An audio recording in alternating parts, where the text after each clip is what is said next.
Bom dia a todos que estão nos ouvindo. Muito obrigada por estarem participando desse webinar do ILSE Brasil. Então, o tema de hoje é a importância do aleitamento materno nos tempos de Covid-19. Vou fazer uma rápida apresentação do ILSE, do International Life Science Institute. Meu nome é Flávia Goldfinger, eu sou nutricionista e diretora executiva do ILSE Brasil. O ILSE é uma rede global de cientistas que envolve o setor público e privado e trabalha em conjunto em um ambiente neutro sobre os mais elevados princípios de integridade científica para gerar, analisar e comunicar a ciência necessária para melhorar a saúde pública e o bem-estar, bem como a proteção ambiental.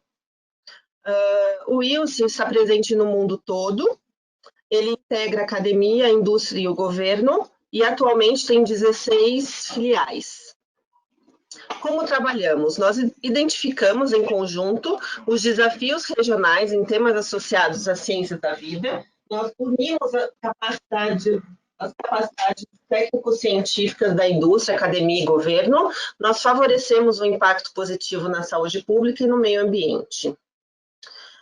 Nós temos um compromisso com os Objetivos de Desenvolvimento Sustentável da ONU, onde todas as atividades realizadas no ILSE devem estar dentro desses objetivos, devem atender esses objetivos. E em relação à declaração de isenção de responsabilidade, todas as opiniões expressas nas conferências são opiniões do próprio apresentador, especialista cientista, e não reflete as opiniões do ILSE. Todos os palestrantes tiveram total liberdade para preparar sua conferência. Essas são as redes sociais do ILSE, então nosso site, estamos presentes no LinkedIn, no Facebook e também iniciando um pouco o trabalho no Instagram.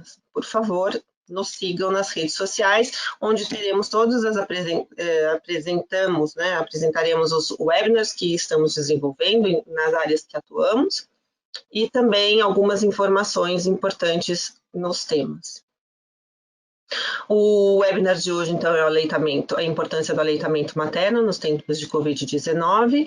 Temos como coordenador o Dr. Túlio e como palestrantes o Dr. Marco Safad e o Dr. Luiz Anderson Lopes. Para informações gerais, podemos utilizar o chat para anotar suas perguntas. E se der algum problema com a transmissão do webinar, não se desconecte, pois outra pessoa dará suporte na plataforma. Vou apresentar, então, o Dr. Túlio Constantiner, que é o nosso coordenador da Força Tarefa de Nutrição da Criança. Ele é médico, pediatra, tem área de atuação em nutrologia. Falou? Desculpa, gente. Mestre e doutor em Ciências Aplicadas à Pediatria pela Escola Paulista de Medicina Unifesp. Pós-doutorado em Epidemiologia e Saúde Pública pela London School of Hygiene em Tropical Medicine e em Medicina pela Escola Paulista de Medicina da Unifesp. É professor adjunto e vice-chefe da disciplina de Nutrologia do Departamento de Pediatria da Escola Paulista. É membro titular do Departamento Científico de Nutrologia da Sociedade Brasileira de Pediatria e coordenador científico da Força Tarefa de Nutrição da Criança. Dr. Túlio, muito obrigada por estar conosco na nossa Força Tarefa e, por favor, pode seguir com o webinar. Obrigado você, Flávia. Bom dia a todos. Eu vou apresentar aqui um pedacinho do que é a Força Tarefa Nutrição da Criança, que é uma das forças-tarefas do ILSE Brasil. Tem aqui a coordenação da Elisandra Sanches, vice-coordenação da Cláudia Mizushima, tem algumas empresas mantenedoras dessa força-tarefa, e aí tem a minha coordenação científica. Dizer para vocês um pouquinho das atividades dessa força-tarefa, até para que a gente entenda como que ela se desenvolve. Ela é uma força-tarefa que se tornou independente a partir de 2016, dentro do ILSE Brasil, e ela tem uma atuação direcionada à nutrição da gestante lactente, mas ela se estende até o início da adolescência, então nós temos uma atuação, um cuidado com a criança até 10 anos, considerando as peculiaridades relacionadas Saiu a tela? Não, desculpe. A tela tá? Tá sim. Sim, doutor Túlio, tá a tela aparecendo. Aí eu que perdi aqui a tela. Como que eu volto, por favor? O senhor consegue minimizar as câmeras? Ou fechar. Para mim, quando aconteceu isso, eu fechei a câmera e voltou a tela. Então, deixa eu tentar aqui. Mas só a minha? Eu acho que todas. Eu vou fechar a minha também.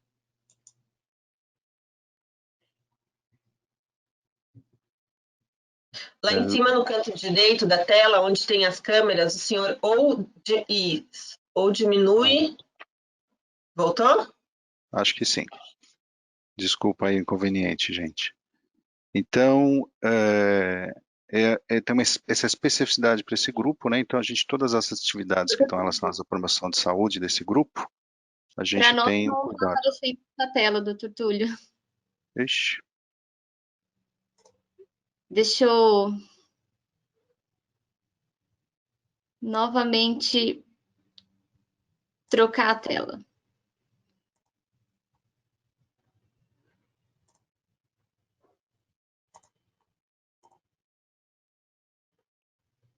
Apareceu de novo, doutor Túlio?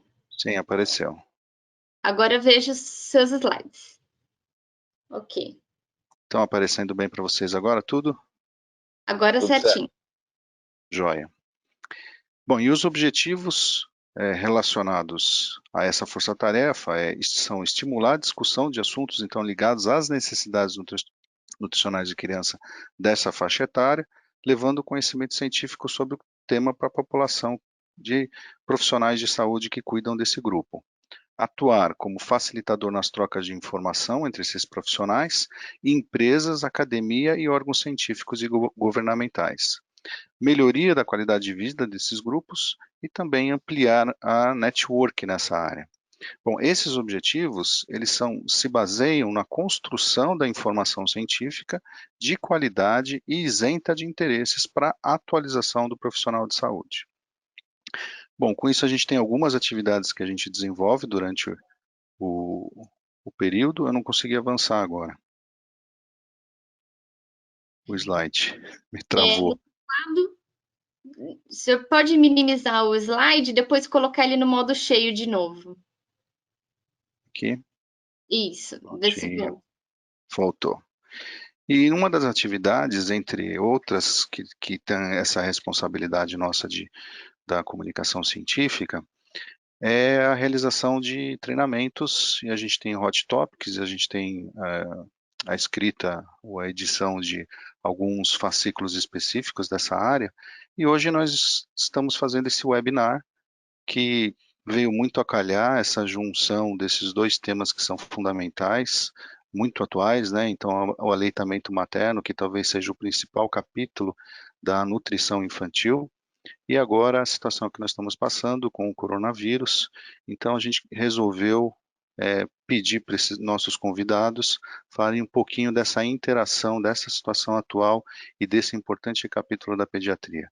Para isso, a gente trouxe dois nomes conhecidos, dois amigos, o professor Marco Safed e o professor Luiz Anderson, que vão falar especificamente cada um de um tema dessa área.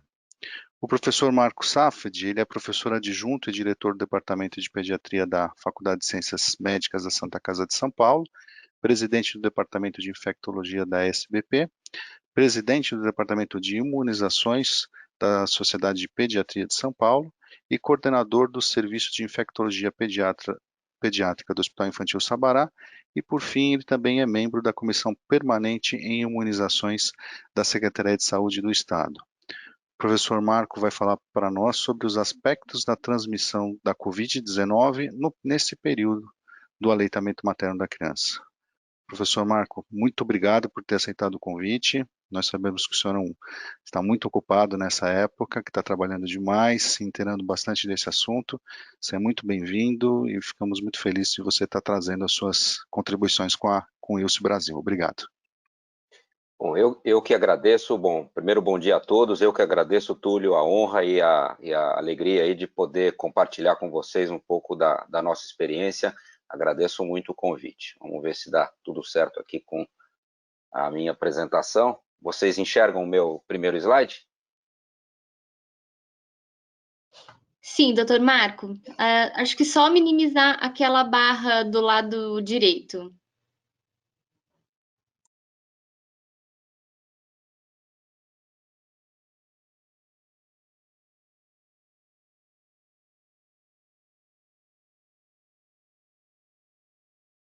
Pronto. Perfeito. Muito bom. Então, vamos lá. A ideia é mostrar para vocês um pouco do que aprendemos até o momento, quais são as evidências, né, em relação à Covid-19.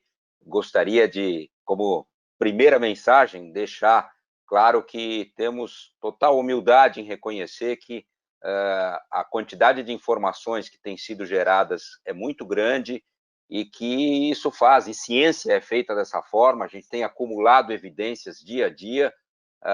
Então, o que eu vou compartilhar com vocês é aquilo que nós acreditamos nesse momento, à luz das evidências atuais, ou seja, aquilo que a gente pôde aprender da literatura em consonância com a experiência que temos tido nesses primeiros meses de circulação do vírus aqui na nossa região. Queria comentar, o Dr. Túlio me pediu para trazer um pouco das peculiaridades na pediatria, com alguma ênfase, vamos dizer, na parte da transmissão. Duas palavras sobre epidemiologia desta doença aqui no nosso país. O Brasil hoje é provavelmente o epicentro da doença no mundo. A gente tem registrado nas últimas semanas o maior número de mortes diárias atribuídas a essa doença. Nós, inclusive, ultrapassamos os Estados Unidos em número de mortes diárias, né? Aqui na América do Sul, o Brasil é protagonista em número de casos, em número de mortes, em mortes por milhão de habitantes, quando comparamos com os nossos vizinhos aqui. Temos testado muito menos do que a grande maioria dos países.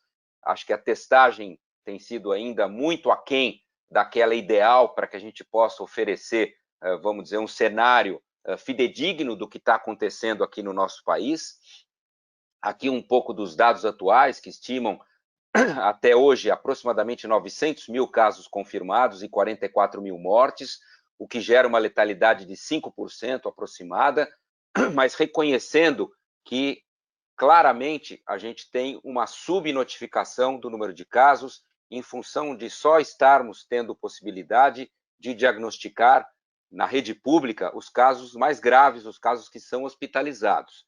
Isso, obviamente, fragiliza que a gente compreenda com mais clareza o real cenário de circulação desse vírus na nossa comunidade.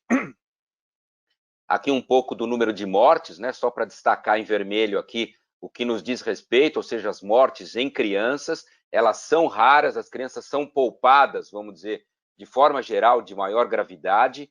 A gente tem tido essa percepção, mas, claro, isso não significa que não existam riscos, não existam hospitalizações e, eventualmente, não existam mortes entre as crianças, como a gente vai ver um pouco mais à frente.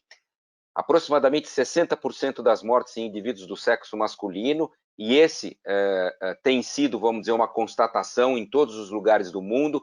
Parece haver, em relação a essa doença, provavelmente não só uma maior chance das comorbidades e de hábitos que fazem indivíduos do sexo masculino mais suscetíveis a complicações, mas é provável que exista também algum fator biológico que os fazem de maior risco para complicações associadas à Covid-19.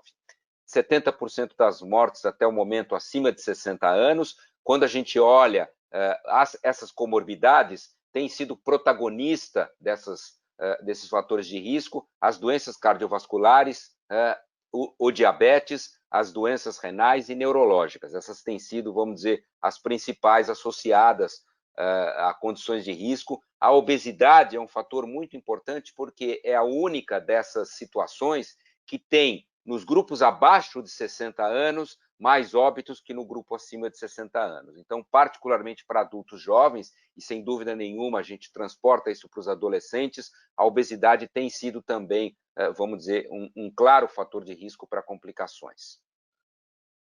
Transmissão, né? Então, o que nós aprendemos? E acho que aprendemos muito sobre transmissão. como todas as infecções respiratórias, você tem plausibilidade de transmissão através das gotículas respiratórias. E isso, pessoal, tem sido, ao fim desses praticamente aí 5 meses, 6 meses de circulação desse vírus no mundo e acúmulo de informações, eu me sinto à vontade em dizer, se aprendemos algo em relação à transmissão, é que ela ocorre principalmente através de pessoa a pessoa, por gotículas respiratórias, ao falar, ao tossir e ao espirrar. Esse é, de maneira clara nesse momento, a principal forma de transmissão desse vírus na comunidade. Há outras formas? Sem dúvida, há outras formas de transmissão, mas essa é seguramente a mais importante das formas de transmissão. Transmissão por fomites existe, então, contato com objetos contaminados e, posteriormente, quando você leva a mão às mucosas, você possibilita, vamos dizer, a infecção por esse vírus. Da mesma forma, a transmissão por aerossol, principalmente em alguns procedimentos que são geradores de aerossol nesses indivíduos infectados, também contribuem para a transmissão. Mas transmissão por gotículas respiratórias é crucial, e isso aponta para o sucesso das medidas que mitigam a transmissão por gotículas respiratórias. Então, o distanciamento social, o uso das máscaras, junto com a higiene das mãos, se mostraram pilares exitosos no sentido de diminuir o risco de infecção. Então, essa é uma experiência que aprendemos também ao longo dessa pandemia. Qual que é o momento que o indivíduo infectado transmite o vírus? Então, o que nós sabemos até agora é que dos indivíduos que irão ou que apresentam sintomas, a transmissibilidade ela é máxima de 48 a 72 horas antes do início dos sintomas. Então, eu estou dizendo que o indivíduo que se infectou, quando ele está ainda assintomático, ou seja, 2 a 3 dias antes do início dos sintomas, ele já inicia a transmissão do vírus a seus contactantes. E isso torna, vamos dizer, um grande desafio o controle dessa infecção na comunidade, porque esse indivíduo, a despeito de infectado, ele ainda não sabe, vamos dizer, estar doente, porque não começou os sintomas. A partir do início dos sintomas, a gente ainda tem uma transmissibilidade que atinge o seu pico e que se mantém por alguns dias. A gente tem como detecção nessas provas que a gente faz de PCR, e isso eu queria enfatizar, detecção do RNA viral. E isso já é demonstrado em amostras do trato respiratório e também em amostras de fezes, o que cria a plausibilidade de que haja também transmissão orofecal desse vírus. E isso eu só queria destacar que ainda não foi comprovado de maneira consistente, mas é plausível que exista essa possibilidade, uma vez que os estudos que têm sido feitos, e nós temos feito também esses estudos, temos detectado RNA do SARS-CoV-2 em amostras de fezes, o que particularmente para as crianças, para os lactentes jovens, troca de fraldas, etc., cria um cenário de potencial risco de transmissão. O período de incubação é de aproximadamente 5 dias, na grande maioria dos casos, e em mais de 99% das vezes ele vai se situar entre 2 e 14 dias. Fora desse período, há casos descritos, mas são pontuais as descrições de períodos de incubação de mais de 14 dias. Um outro ponto importante é lembrar que crianças são vetores cruciais na transmissão dos vírus respiratórios. Assim é com influenza, assim é com sincicial respiratório, elas desempenham um papel muito importante na transmissão desses vírus na comunidade. Entretanto, os dados que temos até agora sugerem que para a Covid-19, ou seja, para a transmissão do SARS-CoV-2, as crianças parecem não desempenhar a mesma importância do que adultos na transmissão desse vírus. A maioria dos estudos tem sugerido isso. Entretanto, eu destaco aqui a necessidade de cautela na interpretação desses dados, porque temos que reconhecer que praticamente em todos os países do mundo onde esse vírus circulou, as escolas foram fechadas, a exemplo das creches. Então, nós ainda não vivemos no mundo real uma situação de transmissão na comunidade com as crianças frequentando as suas atividades habituais. esse é um estudo só para deixar claro para vocês que quando vocês pedem um exame de PCR em amostra do trato respiratório e ele vem positivo, isso significa que você detectou RNA do vírus. E não necessariamente isso significa que vamos dizer, esse exame positivo e esse RNA viral é viável para ser transmitido, é infectante. Então, esses são exames que seriam, a única maneira de fazê-lo seria documentar a cultura do vírus, o efeito citopático em células. Isso não é feito de maneira rotineira. Nós estamos tentando buscar se existe uma correlação clara, né, entre detecção de RNA viral e infectividade, mas esses dados não existem ainda. Isso significa que é possível que um exame positivo para PCR, quando em taxas muito baixas, não traduza necessariamente que esse indivíduo é infectante ou que esteja transmitindo. E, claro, um exame negativo de PCR pode ser um falso negativo e significar a possibilidade de transmissão. Então, temos que interpretar sempre com muita cautela, vamos dizer, esses exames e que informação eles de fato nos fornecem.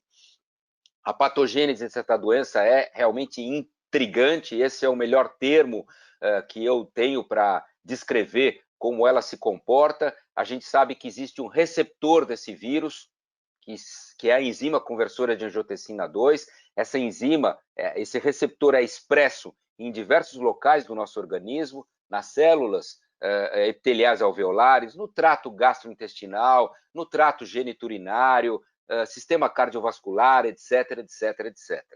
Parece que as crianças têm alguma peculiaridade na expressão desse receptor que fazem as crianças menos suscetíveis à infecção e menos suscetíveis à gravidade. Isso parece ser o que os estudos nos apontam, mas há necessidade de caminhar ainda em relação a isso. Não há nenhuma dúvida da importância da intensa alteração tromboembólica e de fenômenos tromboembólicos e lesão endotelial que nós temos visto associados à Covid-19 em boa parte daqueles que desenvolvem infecção por este vírus.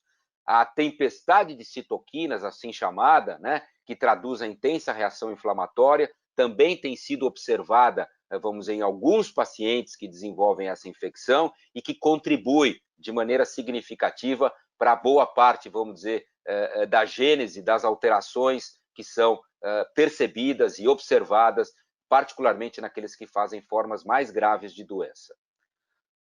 Em relação à transmissão vertical, né, que acho que é um tema muito importante da nossa aula de hoje, os primeiros estudos, esse é o primeiro estudo que tentou observar se mães que estavam infectadas por SARS-CoV-2, ou seja, que apresentavam Covid-19, o que acontecia com os seus recém-nascidos. Então, esse é um estudo com 9 recém-nascidos de mães com Covid, e nenhum desses 9 recém-nascidos apresentou evidência de que tenha sido infectado intraútero. Então, esse foi o primeiro estudo que parecia apontar para a não ocorrência de transmissão intraútero do SARS-CoV-2.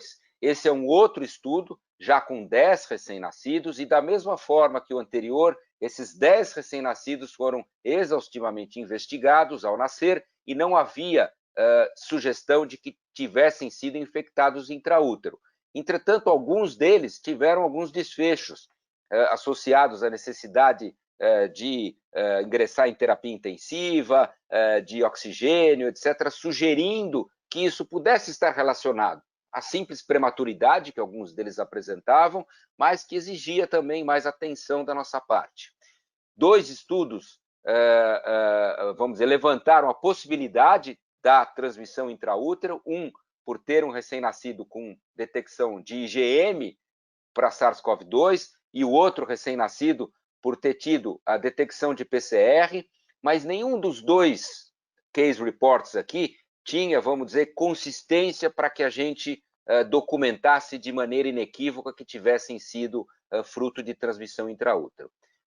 Esse é um estudo que é um estudo retrospectivo, tentando identificar se gestantes são de maior risco para a doença, como a gente sabe que são para a influenza. As evidências até o momento não parecem sugerir que a Covid-19 é mais grave em mulheres gestantes que mulheres da mesma faixa etária não grávidas, não gestantes. Mas também acho que a gente precisa ainda de mais tempo para concluir isso com mais clareza. Nesse estudo não havia sido verificado até o momento nenhum caso de transmissão vertical, de transmissão intraútero, e as amostras de leite materno que tinham sido investigadas não haviam detectado o vírus nessas amostras de leite materno. Este, pessoal, foi o primeiro estudo agora, publicado em maio, que identificou pela primeira vez no mundo a ocorrência de infecção intraútero. Era um recém-nascido que tinha pleocitose licórica, nasceu com uma anóxia, ele tinha, vamos dizer, alterações na imagem, né, no sistema nervoso central, e no PCR colhido com 1 hora de vida já mostrou positividade para SARS-CoV-2, foi, portanto, o primeiro caso de documentação de transmissão intraútero, né, do SARS-CoV-2. Só queria destacar que são pouquíssimas as documentações deste tipo na literatura, o que significa que é possível a ocorrência, mas é uma ocorrência muito rara de ter sido observada até o momento. Aleitamento materno, né? O que nós temos de evidência? Então, nós não tínhamos até recentemente nenhuma evidência de detecção nem do vírus, nem do seu RNA, né, do RNA viral em leite materno. Já há algumas descrições, essa é a primeira descrição de detecção de RNA viral em leite materno, foi uma detecção pontual e, de novo, não houve detecção do vírus per se, mas sim do RNA viral. Então, isso não necessariamente significa que exista viabilidade de transmissão pelo leite materno. E, à luz das evidências atuais, também não foi possível, até o momento, demonstração inequívoca de que algum recém-nascido tivesse se infectado por essa via. Trago aqui um resumo das duas diretrizes aí do CDC, que coloca que o leite materno é a melhor fonte de nutrição. Não sabemos se mães com Covid-19 podem transmitir o vírus, né, via leite materno, mas dados limitados sugerem que isso não seja provável. E eles colocam se e como iniciar ou continuar o aleitamento materno deva ser determinado pela mãe, uma decisão da mãe em coordenação com a sua família e com os profissionais de saúde. Portanto, uma postura do CDC sugerindo a possibilidade de afastar a mãe do seu recém-nascido, vamos dizer, nesse momento, e aconselhá-la e tomar um caminho que seja de consenso. Mas, no meu modo de entender, uma abordagem que não é a mais inclusiva nesse sentido.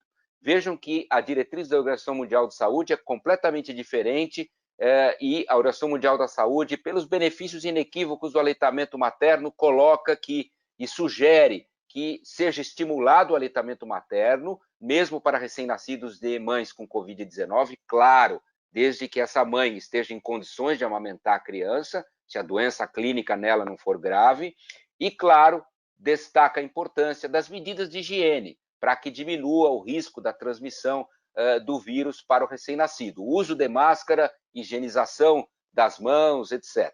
E essa é, sem dúvida, a nossa opinião. A Sociedade Brasileira de Pediatria, FEBRASGO, enfatizam a importância do aleitamento materno e estão alinhadas com essa diretriz da Organização Mundial da Saúde.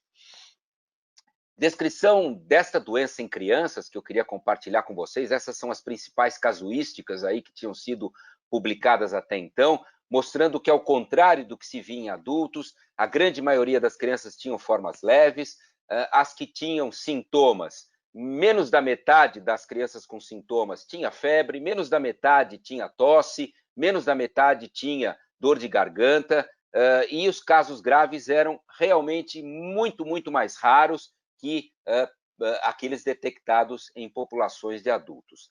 Esse é o estudo que saiu agora, recentemente, de Nova York, que eu quero compartilhar com vocês. 50 crianças e adolescentes abaixo de 21 anos. Percebam, olha que interessante, a mais prevalente comorbidade e a que foi estatisticamente associada à necessidade de ventilação mecânica foi obesidade nesse estudo, né? Claramente associada aí a maior risco de complicação. Outro dado interessante desse estudo, havia 14 lactentes menores de 1 ano de idade entre esses 50 pacientes. Nenhum deles teve forma grave. Dos imunocomprometidos que faziam parte dessa casuística, 8 apenas um teve uma forma grave de doença, que seriam, teoricamente, 2 grupos onde esperaríamos manifestações mais graves. De marcadores laboratoriais preditivos de gravidade, nesse estudo, o que foi observado como marcador de gravidade foi provas de atividade inflamatória alteradas, PCR e procalcitonina. Um caso clínico que eu acompanhei num hospital, um recém-nascido a termo, sem antecedentes, internou com a gente com alguns dias de vida, com história de tosse, febre e cansaço. Estava taquipneico, taquicárdico, gemente, tinha tiragem subcostal, batimento de asa de nariz, tinha hipóxia em ar ambiente e um raio-x com hiperinsuflação. Teste rápido para sincicial, positivo. Um clássico caso de bronquiolite. Internado, realizada hidratação, oxigênio, e no acompanhamento essa criança teve uma piora clínica, foi transferida para terapia intensiva, houve uma piora radiológica e o PCR que tinha sido colhido para SARS-CoV-2 veio positivo. Por que foi colhido? Porque estávamos, vamos dizer, no início da pandemia, esse caso foi logo no início da pandemia, a mãe tinha manifestação clínica, né, de febre, tosse, etc., e eu trago esse caso para destacar a importância de que a gente deve se lembrar da possibilidade de co-infecção vírus. Isso é possível em pediatria. Então, não se contentar quando você identifica, vamos dizer, um caso associado a sincicial respiratório, a influenza, né? Neste momento pandêmico, é importante que a gente investigue a presença do SARS-CoV-2 e pela possibilidade de co-infecção e, claro, pelas medidas que são pertinentes dentro do hospital em relação a isolamento, etc. E para terminar, queria só mostrar para vocês um pouco das novidades que temos. Essas são várias apresentações clínicas associadas a essa doença. O objetivo é destacar a vocês que é uma doença que tem, vamos dizer, uma gama enorme de diferentes apresentações clínicas.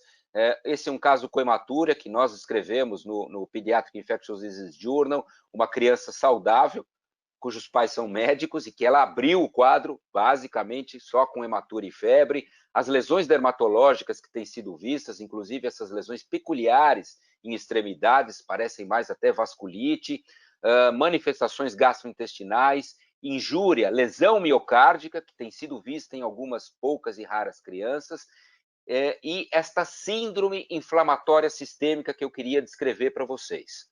Então, esses são achados que não foram reportados na Ásia, foram reportados na Europa. Essa é a principal casuística que eu vi até agora publicada na literatura. São 58 crianças do Reino Unido. Faixa etária aqui, a média de idade era 9 anos de idade. A maioria deles não tinha a detecção de RNA viral, a maioria deles tinha detecção de anticorpos, o que sugere isto ser uma complicação tardia da infecção pelo SARS-CoV-2. Ela não ocorre na fase aguda.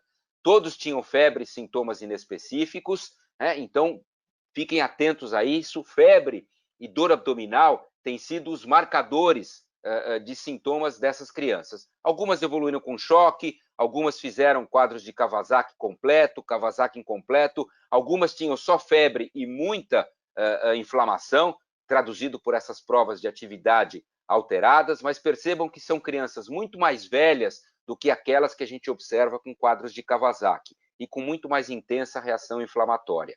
Convido vocês a lerem o documento que nós produzimos em parceria Infecto e Reumato Pediátricas, que está disponível na página da SBP com mais detalhes sobre essa síndrome.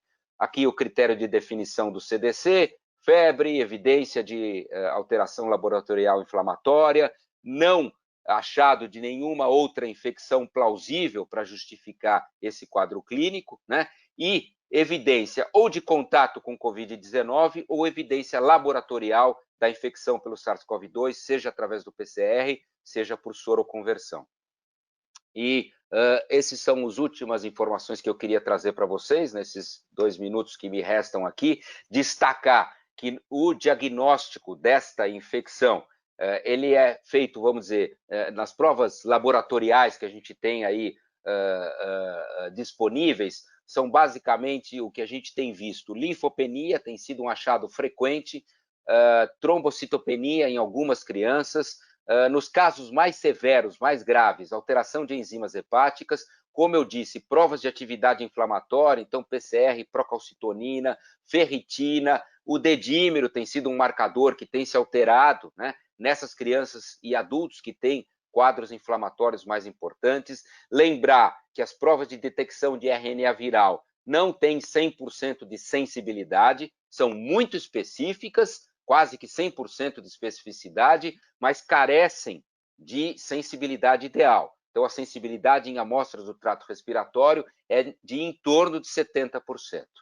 As provas sorológicas, tenham muita cautela na interpretação dessas provas. Esses testes rápidos que vocês têm visto aí em ponta de dedo, são testes rápidos que têm pouca validação e muito suscetíveis a falso negativo. Então, usem com cautela. As provas sorológicas de métodos convencionais, ELISA e CLIA, elas são melhores do ponto de vista de acurácia, mas também carecem de melhor sensibilidade nos casos mais leves. O que temos visto é que indivíduos que fazem formas leves ou paucissintomáticas têm uma menor chance de soroconversão.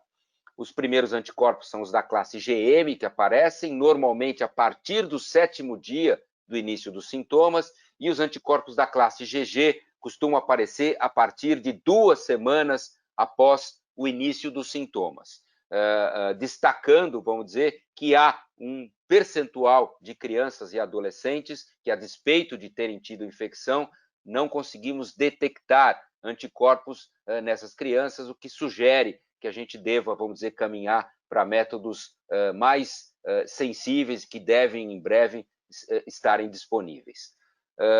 Esse é o último slide que eu queria compartilhar com vocês, o que sugere o CDC, quando vocês tiverem recém-nascidos de mães com Covid-19, eles sugerem que tanto aqueles sintomáticos como os recém-nascidos assintomáticos de mães com Covid-19, mães com Covid suspeita ou confirmada, independente dos sintomas maternos, eles devem ser os seus testes realizados nas primeiras 24 horas de vida. Se esses testes iniciais forem negativos, vocês devem repeti-los com 48 horas de vida. Então, para esses recém-nascidos assintomáticos, né, que terão alta com 48 horas de vida, um único teste, vamos dizer, pode ser realizado antes da alta, entre 1 e 2 dias de vida. E não há ainda uma detecção de qual é, vamos dizer, o momento ideal para realizar esse teste após o nascimento. A gente está caminhando nesse sentido.